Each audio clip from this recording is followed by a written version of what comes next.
The weakest son return stronger than ever के episode 3 में तुम्हारा स्वागत है होमीज। तो लास्ट एपिसोड के एंड में हमें रन कर्नल फैमिली के बारे में पता चला था कि कैसे वो हाफ ऑफ द वर्ल्ड को कंट्रोल करती है। और हमारा मेन कैरेक्टर जिन जिसके पास कोई टैलेंट ही नहीं था स्वॉर्डमैनशिप का, तो इसीलिए उसे घर से बाहर निकाल दिया गया था। और फिर भटकते भटकते वो किसी स्वॉर्ड मास्टर से मिलता है और वो मास्टर उसको कोई चीज देती है और एक्सीडेंटली वो सोल्डेड के साथ कांटेक्ट कर लेता है उस वजह से। और सोल्डेड बताता है कि उसको किसी ने ही बचपन में कर्ज कर दिया था, जिस वजह से वो स्वॉर्डमैनशिप का टैलेंट यूज नहीं कर सकता था।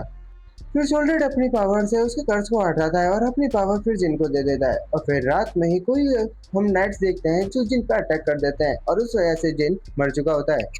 और हमें पता चलता है कि जिन जो है फिर से रिबॉर्न हो गया होता है और वो भी सोल्डेड के पावर के साथ। और उसने अपने बचपन में ही कर्ज को हटा दिया होता है, जिस वजह से उसको स्टॉर्म कैसल में भेज दिया जाता है। और कुछ समय बीत जाने के बाद जिन जो है मुराकन से मिलता है और उसे पता चलता है कि मुराकन भी एक शैडो एनर्जी यूजर है। फिर बाद में समय बीतता जाता है, जिन के स्टॉर्म कैसल से निकल जाने का दिन आ चुका होता है। और उसी दिन जिन की कुछ लोगों के साथ फाइट हो जाती है और पता चलता है कि वो लोग जिपल फैमिली से हैं। फिर जिन जो है उनको हरा देता है और अब गिली जो है वो कहती है कि यंग मास्टर, आपके ऑर्डर के मुताबिक मैंने सबको ठिकाने लगा दिया है। तो जिन जो है वो कहता है ठीक है। और फिर वो मुरेका के पास आके बोलता है कि जैसे कि तुमने कहा कि तुम ब्लैक किंग स्क्वाड के कैप्टन हो। मुरेका कहता है कि जी हाँ। और फिर जो है वो जिन कहता है कि मैं सिर्फ इसलिए बच पाया क्योंकि तुम लोगों ने उनका ध्यान मेरी तरफ से हटा दिया था। और जैसे ही हम रनकांडल कैसल पहुंचते हैं, मैं खुद फैमिली को तुम्हारी मदद के बारे में बताऊंगा और यकीन मानो रनकांडल फैमिली तुम्हें इसका अच्छा खासा इनाम देगी। और अब टेलीपोर्टेशन गेट तक का सफर तुम्हारे भरोसे है मुराका। तो मुरेका कहता है कि ठीक है, I will do my best. और जिनका ये एटीट्यूड देख के मुरेका हैरान हो रहा होता है, सोचता है कि आखिर ये सब क्या है और कंफ्यूज भी हो रहा होता है। इवन ये जो है वो रनकांडल के कैसल से अभी अभी निकला है और ये अभी 10 साल का है। आखिर ये इतना कॉन्फिडेंट कैसे है। फिर मुरेका जो है वो सोचता है कि जैसा इसने पहले कहा था कि मैं चाहता हूँ कि रनकांडल का राज शुरू हो। ऐसा लगता तो नहीं है ये किसी बच्चे ने बोला है, इतना सच जो लग रहा है ये। फिर जो है मुरेका कहता है कि सभी लोग ध्यान से सुनो। अब से तुम ध्यान ध्यान रखना कि जब तक हम टेलीपोर्टेशन गेट तक ना पहुंच जाएं। और उस मुरेका के जो लोग होते हैं वो ये बात सुन के थोड़ा हैरान हो जाते हैं और बोलते हैं कि ये कैसा बकवास ऑर्डर है, हम कब से ऐसी बातों को परवाह करने लगे। और मुरेका कहता है कि शट अप, जैसा मैं कह रहा हूँ ना वैसा करो चुपचाप। फिर गिली पीछे से आवाज लगाती है और वो कहती है कि कैप्टन मुरेका, अब हम यहाँ से चल सकते हैं। तो मुरेका कहता है कि ठीक है। और फिर कोई पूछता है कि क्या धोखेबाजों को यहाँ छोड़ देना सही रहेगा। जिन कहता है कि हाँ, चिंता मत करो। जिन कहता है कि चाहे ये लोग मरे या जिए, बल्कि ये तो एक गुड एग्जाम्पल होगा हमारे कॉमरेड्स के लिए। तो जो है वो गिली वो कहती है कि हमें यहाँ से विलेज पहुंचने में 2 घंटे लग जाएंगे। जिन जो है वो कहता है कि अगर ऐसा है तो हमें रुक जाना चाहिए जब तक बर्फबारी रुक ना जाए। जिन जो है वो कहता है वैसे गिली, तुम इस बात की चिंता मत करना कि तुम मुझे एस्कॉर्ट नहीं कर पाई और उस वक्त जो भी हुआ वो तुम्हारी कोई भी गलती नहीं है। इवन खान जो है वो जो कि एक 9 स्टार नाइट है, वो भी इस बात को रियलाइज नहीं कर पाया था। और तुम तो ठहरी एक 7 स्टार नाइट, तो तुम कैसे रियलाइज करते, तो इसीलिए इस चीज़ का बोझ मत लेना और चिंता मत करना, ठीक है। और जिन जो है वो कहता है कि मैंने तुम्हें गार्डियन नाइट के स्कॉट प्रिंसिपल के बारे में बताया था, उसे कोई प्रॉब्लम नहीं होनी चाहिए। गिली ये सब बातें सुन के कहती है कि मुझे माफ करना। ये सब होने के बाद गिली जो है वो कहती है आई एम सॉरी। और ये सब होने के बाद जिन जो है वो सोचता है कि गिली जो है पहले की तरह सेम है। अब हमें बताया जाता है कि गिली जो है रनकांडल फैमिली की एक नैनी होने के नाते उसकी किस्मत उस बच्चे से जुड़ी हुई है जिसकी जिम्मेदारी उसके पास है। और प्रीवियस लाइफ में गिली जो है मेरी नैनी हुआ करती थी, लेकिन क्योंकि मैं एक टैलेंटलेस बंदा था जिसे उम्मीद थी, उसे भी लोगों की नफरत और तुच्छ समझने की सामना करना पड़ा। और उस दिन जिस दिन मुझे रनकांडल से निकाल दिया गया, उसी दिन गिल्ली को भी रनकांडल से मेरे साथ निकाल दिया गया था। और गिल्ली ने मुझे एक बात बोली थी कि young master, I am sorry for not having served you well. तो जिन जो है वो सोचता है कि गिल्ली ने मुझे जो है पास्ट लाइफ में काफी अच्छे से ट्रीट किया है, तो मैं ये नहीं चाहता कि मैं उसको कैसा भी हार्श हो जाऊं। और अब हम गिली को देखें तो जो वो है ना यंग मास्टर से माफी मांगती, कहती है कि मैं जो भी पनिशमेंट होगी इस चीज के रिगार्डिंग वो लेने के लिए मैं तैयार हूँ। जिन जो है वो गुस्से में कहता है अरे अपने आप को ब्लेम मत करो और ये मेरा ऑर्डर है गिली। और जबकि तुम मेरी नैनी हो और इस वक्त तुम ही मेरे पास एक लौते गार्डियन नाइट हो, और अगर तुम इतनी छोटी सी बात से ही परेशान हो जाओगी तो फ्यूचर में मुझे स्पॉट करते वक्त प्रॉब्लम आ सकती है। तो वापस ऐसा मत समझना, ठीक है। तो गिल्ली जो है वो कहती है कि जी यंग मास्टर, मैं इसे तुरंत सुधार दूंगी। तो हम देखते हैं कि इतना सब होने के बाद गिल्ली सोचने लगती है कि यंग मास्टर मेरी इतनी फिक्र करते हैं, उन्होंने जो भी कहा था वो सिर्फ मेरी भलाई के लिए कहा था, इसलिए मुझे इनके साथ ही रहना चाहिए और मैं इन्हें और ज़्यादा टेंशन नहीं दे सकती। और हम देख सकते हैं कि गिल्ली के अंदर अब भी काफ़ी कॉन्फिडेंस आ चुका है। दूसरी तरफ जिन भी फाइनली थोड़ा रिलीफ महसूस करता है। और नेक्स्ट सीन में हम देखते हैं कि ये लोग एक होटल में आ चुके होते हैं। जिन अपने रूम में बैठकर सोच रहा होता है वो फेक गार्डियन नाइट का हमारे साथ जुड़ जाना। अगर मेरा डाउट सही है तो इस सब के पीछे उस आदमी का हाथ है। और वो आदमी कौन है? ट्रांसफॉर्मेशन सॉर्सरर बुबरे गैस्टोन। आई नो थोड़ा नाम थोड़ा अजीब है। खैर, हम देखते हैं कि ये वही बंदा है जो हमें लास्ट एपिसोड के एंड में दिखाया गया था।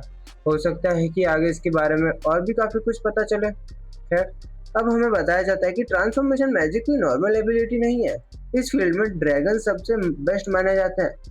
लेकिन हैरानी की बात तो यह है कि परफेक्ट ट्रांसफॉर्मेशन ड्रैगन्स भी नहीं कर पाते।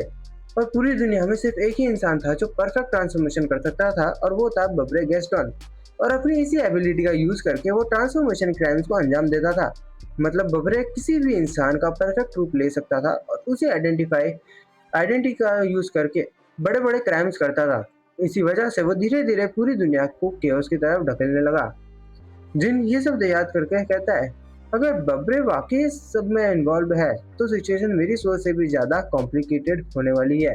हालांकि अभी तक उसने कोई मूव नहीं किया है।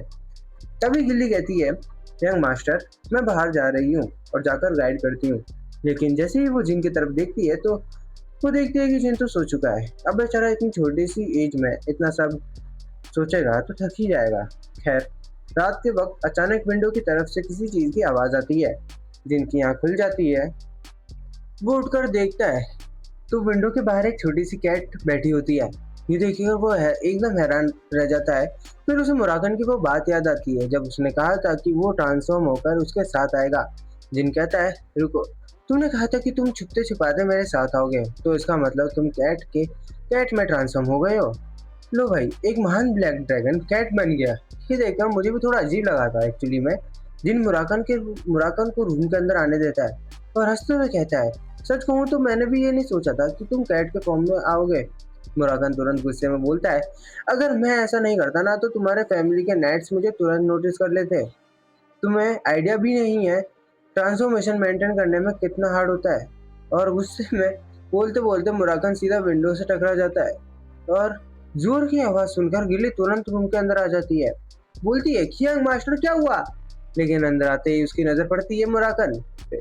मुराकन बेचारा चोट खाकर नीचे बैठा होता है।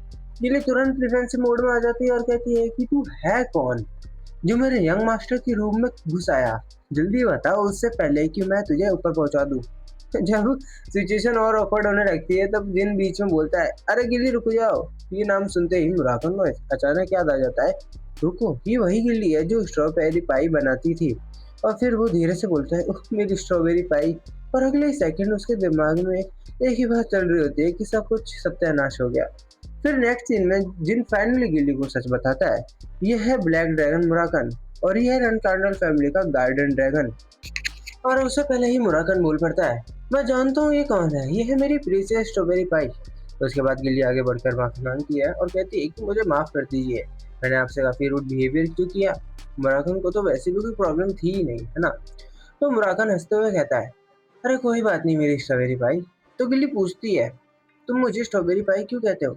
मुराकन कहता है, क्योंकि तुम वंडरफुल हो, ब्यूटीफुल भी हो और सबसे इम्पोर्टेंट बात, तुम परफेक्ट स्ट्रॉबेरी पाई बनाती हो। गिल्ली मुस्कुराकर कहती है, अच्छा इसीलिए। अब उसे समझ आ जाता है कि जिन बार बार स्ट्रॉबेरी पाई लेकर क्यों जाता था। फिर तीनों आराम से बैठकर बातें करने लगते हैं। गिल्ली कहती है, ऐसी बहुत सी चीजें हैं जो मुझे अभी तक आपके बारे में नहीं पता।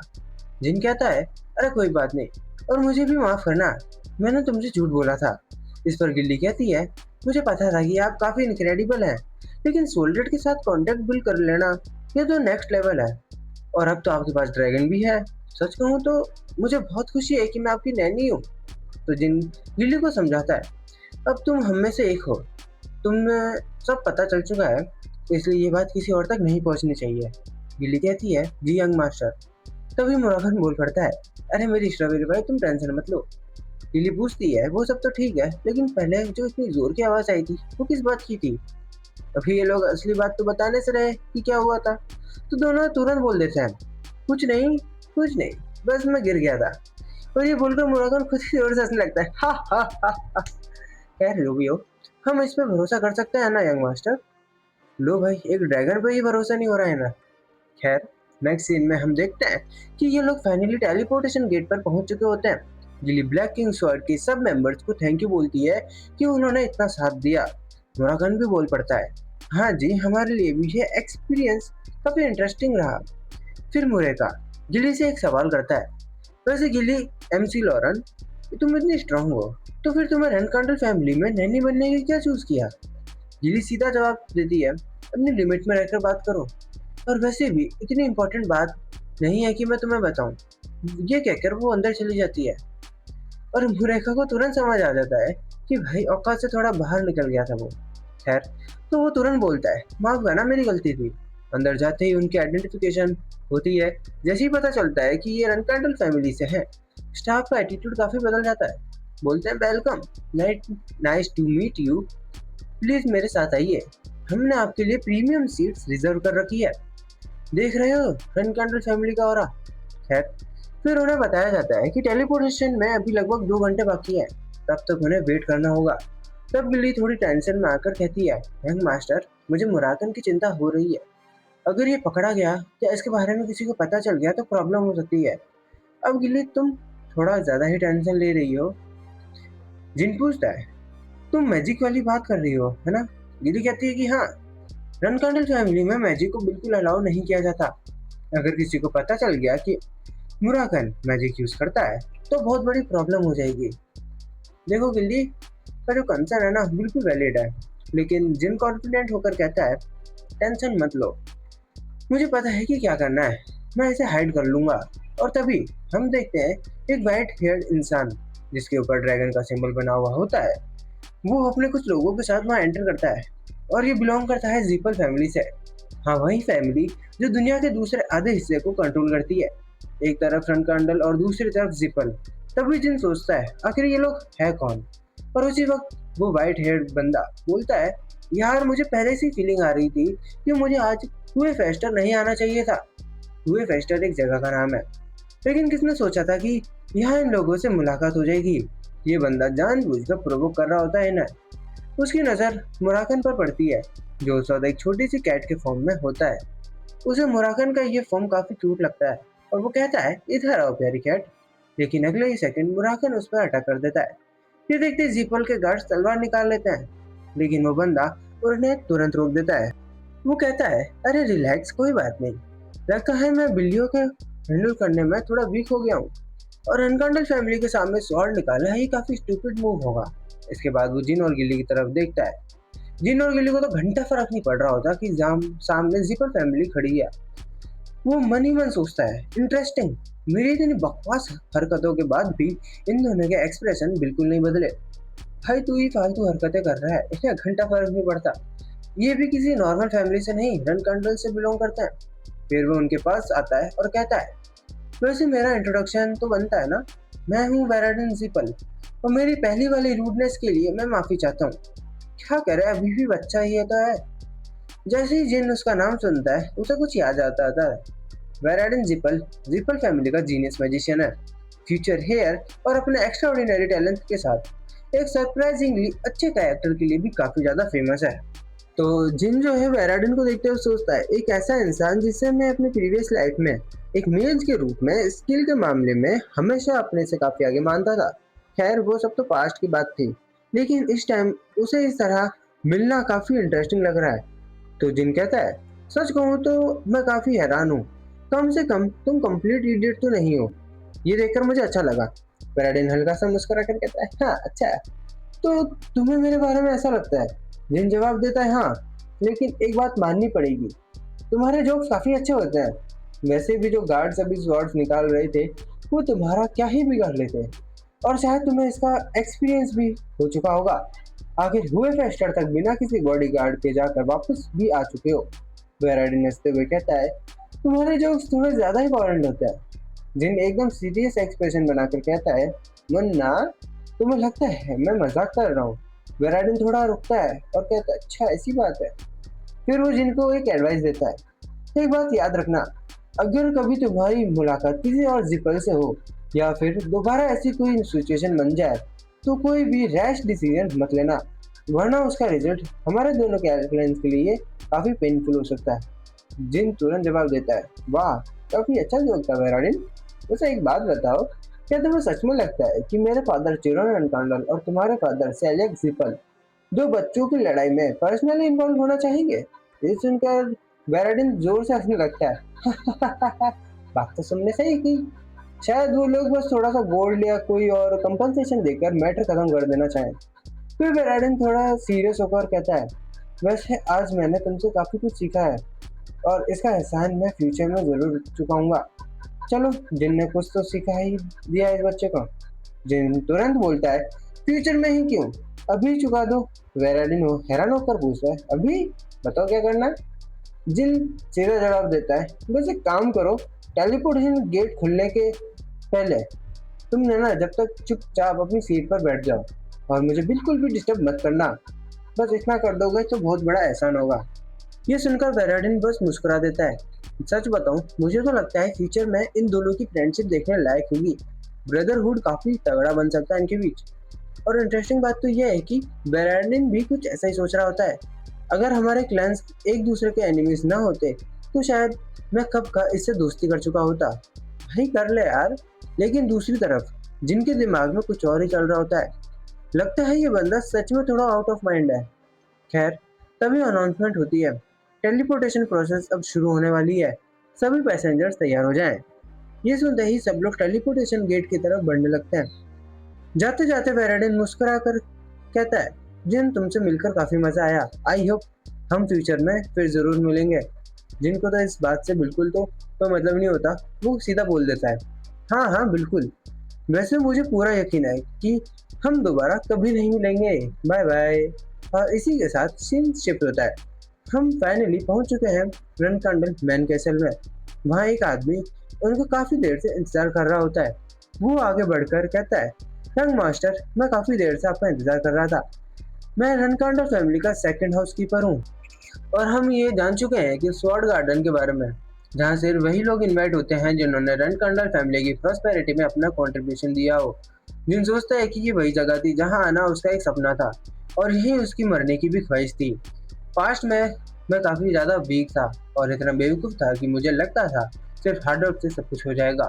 और हमें पता है कि हार्ड वर्क से ना, देखो होता है इतना तो पता है, लेकिन उसके लिए डायरेक्शन भी उतनी ही ज़रूरी होती है। अगर डायरेक्शन सही हो तो हार्ड वर्क ज़रूर रिजल्ट देता है। जिन कहता है, लेकिन इस बार मैं इस जगह पर एक बढ़ती इंसान की तरह रह सकूंगा। फिर हम देखते हैं कि जिन के फैमिली मेंबर्स उसका वेलकम करने के लिए खड़े होते हैं। सबसे पहले हमें दिखाई देती है जिनकी मदर। वो प्यार से कहती है, मेरा बेटा कितना बड़ा हो गया। और हाँ, आंटी जी का एक निकनेम भी है, ब्लैक पैंथर। और आंटी जी का असली नाम है रोजा रनकांडल। जिन कहता है, यस मदर। तभी उनकी नज़र मुराकन पर पड़ती है, जो उस वक्त कैट के फॉर्म में होता है। अंकल जी यानी कि चिरोन कांडल पूछते हैं, बेटा ये कैट कहीं सड़क से तो उठाकर तो नहीं लिया है? जिन हंसते हुए कहता है, नहीं फादर, चुरा कर लाया हूँ, मजाक कर रहा हूँ, इसे मैं पकड़ा है। जो अंकल जी है वो ये बात कुछ खास हजम नहीं होती। वो कहते हैं, पकड़ा है? इससे अच्छा तो कहीं से उठा ही लेता। पर अगर तुमने पकड़ा ही है तो फिर इसका कोई मतलब नहीं होगा। यार मजाक कर रहा हूँ मैं। तभी रोजा पूछती है, बेटा इसका नाम क्या है? जिन जवाब देता है, इसका नाम है बटरफ्लाई रनकांडल। वो बात अलग है कि ये उड़ नहीं पाती, पर बस रनकांडल सरनेम सुनते ही सबका दिमाग का फ्यूज उड़ जाता है। जिनके सिबलिंग्स तुरंत बोल पड़ते हैं, मदर फादर ये कुछ ज्यादा नहीं हो गया? चाहे ये अभी बच्चा ही क्यों ना हो, ऐसे ही किसी के नाम के पीछे रनकांडल नहीं लगाया जा सकता। और गिल्ली, तुमने इसे रेस कैसे किया है? और गिल्ली को कुछ मत बोलो यार। तभी चिरन जोर से बोलते हैं, शांत रहो, मैं यहाँ खड़ा हूँ और तुम लोग इतनी बकवास कर रहे हो। फिर वो जिन की तरफ देखते हैं और जिन, ये बताओ इस कैट के नाम के पीछे रन कैंडल किस खुशी में लगाया गया है? जिन बड़े कॉन्फिडेंस के साथ कहता है, आप चिंता मत कीजिए फादर। हाँ अंकल जी, आप टेंशन मत लो, ये जिन है। मैंने सोच कर समझ कर ही इसके नाम के पीछे रन कैंडल लगाया है, चाहे ये एक बीस्ट ही क्यों ना हो, लेकिन ये पहला बीस्ट है जिसे मैं अपने दम पर पकड़ा हो। इसीलिए मैं चाहता था कि इसका नाम बटरफ्लाई रन कैंडल हो। शिरोन कहते हैं, बहुत अच्छा बेटा, सही सोचा तूने। लेकिन क्या तुम रन कर्नल नाम का वेट समझते भी हो?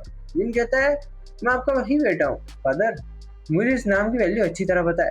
अगर कोई run colonel butterfly run colonel की इंसल्ट करेगा तो मेरी भी इंसल्ट होगी, और उस इंसल्ट की कीमत मैं जरूर वसूल करूंगा। That's my boy. ये सुनकर चिरोन कहता है लगता है तुम्हारे अंदर एनिमीज बनाने की काफी टैलेंट है। जरा अपने सिबलिंग्स को ही देख लो, किस तरह घूर रहे हैं तुम्हें। जिन बड़े कॉन्फिडेंस के साथ कहता है टैलेंट सिर्फ एनिमीज बनाने का भी नहीं है, उन्हें जान संभालने का भी है। यह सुनकर चिरोन के चेहरे पर मुस्कान आ जाती है। ये लड़का सच में अपने बाप पर गया है। काफी औसम है। देखते हैं फ्यूचर में तुम इसे कितना हैंडल कर पाते हो। खैर, अब हम देखते हैं 5 साल बाद का सीन। अब जिन 14 साल का हो चुका होता है, और सिर्फ इतना ही नहीं, वो अब एक 2 स्टार नाइट बन चुका होता है। यहाँ हमें मिलते हैं गैरॉन ऑल्टमेयर, जो रन कंट्रोल गार्डियन और night cadet low rank class के इंस्ट्रक्टर होते हैं। वो कहते हैं यंग मास्टर आज की ट्रेनिंग कंप्लीट हो चुकी है। जिन पूछता है क्या बस मॉर्निंग वाली ट्रेनिंग ही थी क्या? गैरॉन कहते हैं क्या यंग लेडी यूना के साथ आज ट्रेनिंग नहीं की आपने, या फिर आप भूल गए? जिन तुरंत कहता है अरे हाँ, उनके साथ वाली ट्रेनिंग तो हो चुकी है, अब मैं कुछ खाने जा रहा हूँ। तब गैरॉन पूछता है क्या आज भी आप कैडेट्स के साथ ही खाना खाएंगे? इस बात को सुनकर लूना थोड़ी उदास हो जाती है। जिन कहता है मैं अपने सिबलिंग्स के साथ खाना नहीं खाना चाहता। पता नहीं यार, वो लोग मुझे कुछ ज्यादा ही अजीब तरीके से घूरते रहते हैं। तभी हम देखते हैं कि एक लड़का रूम के बाहर से आता है और कहता है यंग मास्टर मैं आपके लिए कुछ लाया हूँ। ज्यादा कुछ नहीं है, बस कुछ फ्रूट्स हैं। हम देखते हैं कि ये बंदा होता है बेलॉक, run colonel guardian, knight cadet, low rank class.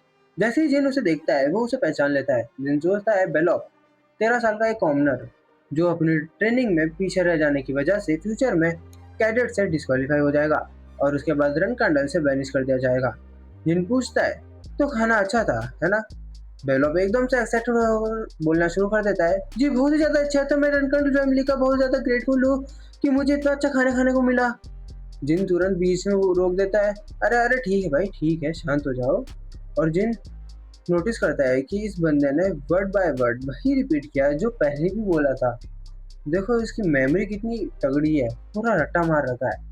खैर जिन कहता है बेलोप लॉलीपॉप खाएगा। सॉरी। फिर जिन थोड़ा सीरियस होकर कहता है बेलोप इतना तेज मत बोला कर भाई, वरना लोग तुझे पागल समझेंगे। थोड़ा कॉन्फिडेंस ला अपने अंदर, और जब किसी से बात करे ना तो शोल्डर सीधा रख और कॉन्फिडेंस के साथ बात किया कर। यही एक असली रन कर्नल गार्डियन नाइट की पहचान होती है। बेलोप थोड़ा उदास होकर कहता है वो सब तो ठीक है, लेकिन मेरे ग्रेड्स बहुत ही खराब है। मैं अभी तक 1 स्टार नाइट भी नहीं बन पाया हूँ। तब जिन कहता है अरे यार, रन कर्नल गार्डियन बनना इतना भी इजी नहीं होता, चाहे तुम्हारे ग्रेड्स कितने भी खराब क्यों ना हो। फिर तुम बहुत से लोगों से काफी आगे हो।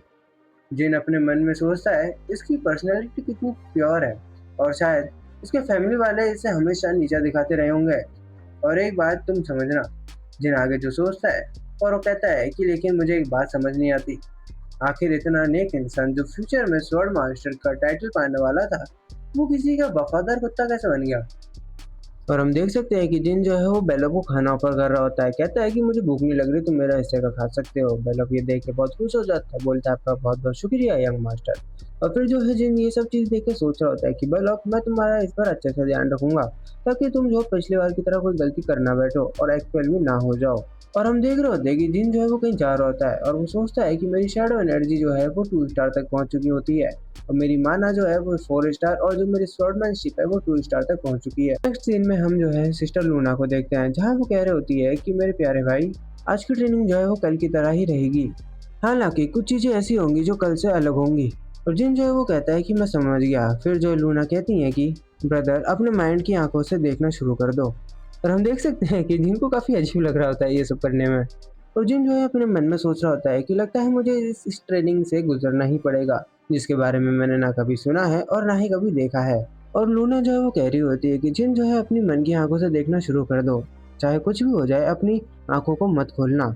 और जिन जो है ये सब चीजें करते हुए मन में सोच रहा होता है कि माइंड आई एक ऐसी रियल्म है जिसे सिर्फ 7 स्टार से ऊपर के नाइट्स ही हासिल कर सकते हैं, लेकिन आप ये मुझे सिखा रहे हैं, मुझे जो अभी सिर्फ 2 स्टार तक ही पहुंचा है।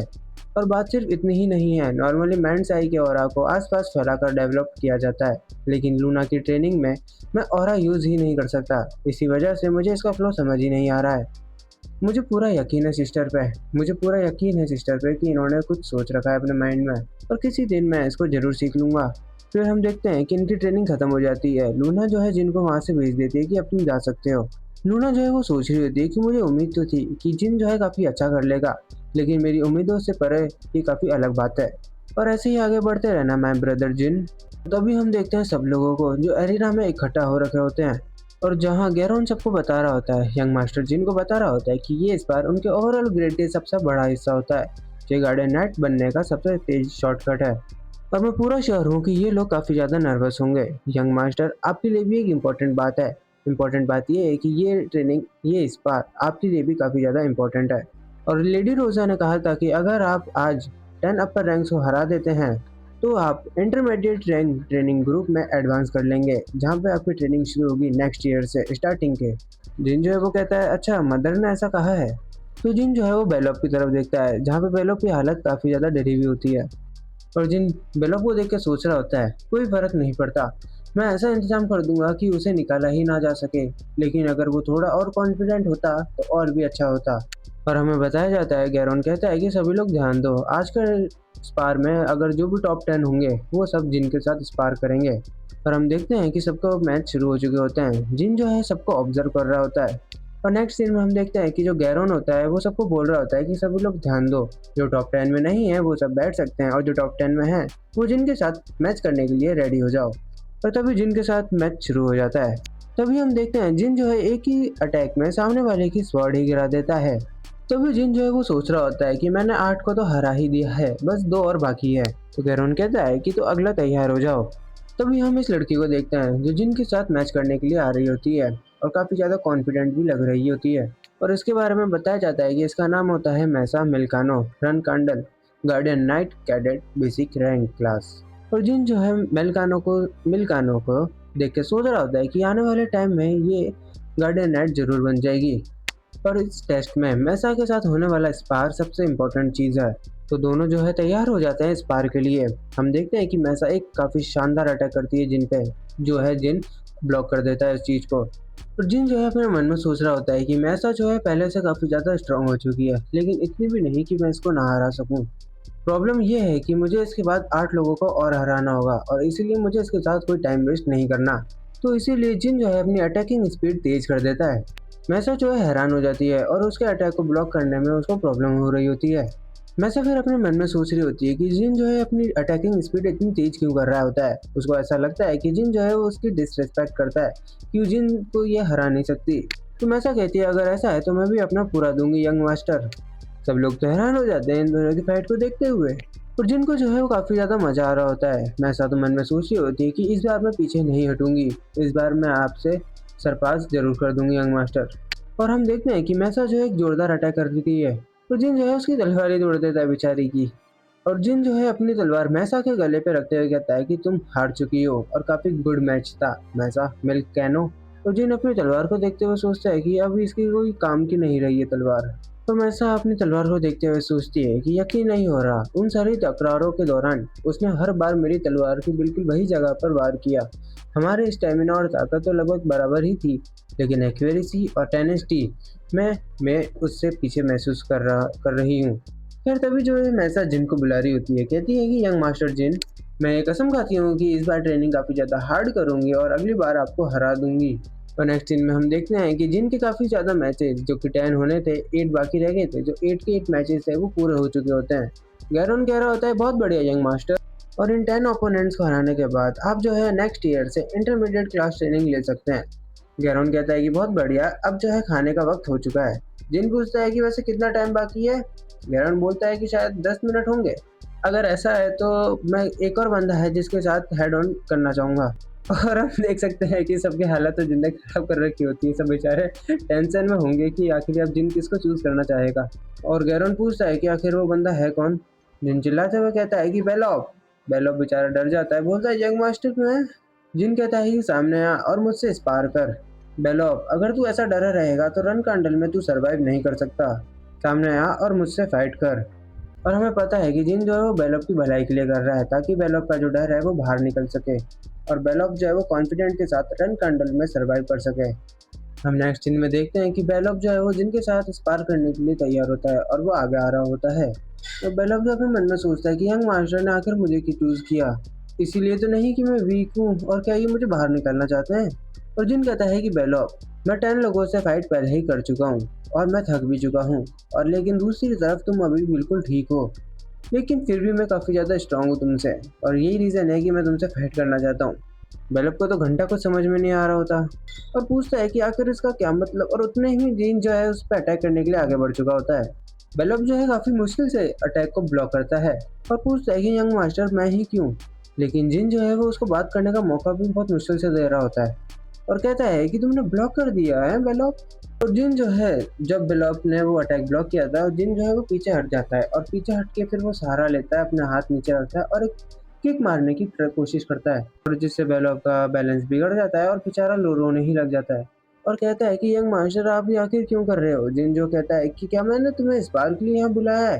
वो काफी सीरियस होकर बोलता है अगर तुम सही से नहीं लड़े ना तो मैं तुम्हें मार दूंगा और जल्दी से खड़ा हो जा, मैं सिर्फ एक बार ही दया दिखाता हूँ। और जिनका ऐसा बिहेवियर देख के तो सब लोग हैरान हो जाते हैं। हम देखते हैं कि बेलॉप की स्वॉर्ड में कुछ तो हो रहा होता है और मैसा कहती है ये तो ऑरा है, और गैरोन को कहती है कि इंस्ट्रक्टर हमें जल्द से जल्द ये फाइट रोकनी होगी वरना यंग मास्टर खतरे में पड़ जाएंगे। और जिन कहता है कि स्वॉर्डमैनशिप इंस्ट्रक्टर गैरोन, और ये मेरा ऑर्डर है कि कोई भी इस चीज़ में दखल अंदाजी अपनी नहीं देगा। गैरोन कहता है कि मैं समझ गया, क्या तुम सच में मुझसे इसीलिए लड़ना चाहते थे यंग मास्टर। जिन कहता है कि हाँ, और अगर तुम यूज़ करना जानते हो और अगर तो होल्ड बैक मत करना। तो बेलोप कहता है कि यंग मास्टर जिन बहुत बड़ी गलती कर रहे हो कि आप मुझसे फाइट कर रहे हो। और हम देखते हैं कि बेलोप काफ़ी गुस्से में यंग मास्टर जिन के सामने अटैक करने के लिए आगे बढ़ता है। जिन ब्लॉक तो कर लेता है लेकिन उसकी स्वॉर्ड ही टूट जाती है और जिन अपने मन में सोचता है कि मुझे नहीं पता था कि बेलोप काफ़ी स्ट्रांग होगा और वो काफ़ी ज़्यादा हैरान हो कि ये और ब्लेड यूज़ करना जानता है। और हम देखते हैं कि जिन जो है बियरली हैंड के साथ बेलोप के साथ लड़ रहा होता है और जिन जो है ओवरकम कर लेता है बेलोप को। और बेलोप हाँफते हुए कहता है आखिर तुम यहाँ क्यों रखे थे, तुमने कहा था कि तुम मुझसे एक प्रॉपरली फाइट चाहते हो, तुम चाहते तो ये फाइट आगे और भी बढ़ सकती थी, लेकिन तुम यहाँ क्यों रुक गए। क्या तुम्हें मजा आता है क्या लोगों के साथ खेलने में। जिन कहता है कि यार ऐसे कैसे। तो बेलोप कहता है कि आखिर फिर ये सब क्यों। देखो बेलोप, ये सब मैंने जो बिहेव किया उस चीज़ के लिए तो मैं माफ़ी चाहता हूँ। मैंने जो तुम्हें प्रोवोक किया था मुझे भी उस चीज़ का दुख है और it's hurts me much more than you think. तो बेलोप कहता है तो फिर आखिर तुमने मुझे इतना पुश क्यों किया।